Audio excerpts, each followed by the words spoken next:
para sa kanilang lahat at nakita ko naging emotional ka din. Well, maging sila naging emotional din. Sana po magustuhan nyo yung regalo ni SB para sa inyo at gamitin nyo talaga. So ano naman ang naramdaman mo kanina at naging emotional ka? Wala kasi talaga akong in-expect eh. Akala ko, kakamustahin ko lang sila isa-isa. Pero bawat paglapit ko, sinalubong ako ng yakap. Na sobrang higpit, mga iyak.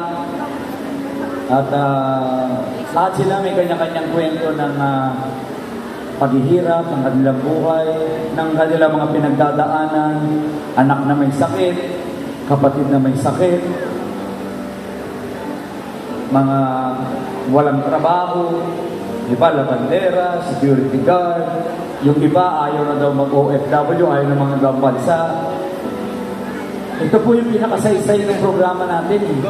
Yung hindi lang magbigay ng tulong at pag-asa, kundi bumago ng buhay ng ating mga kababayan.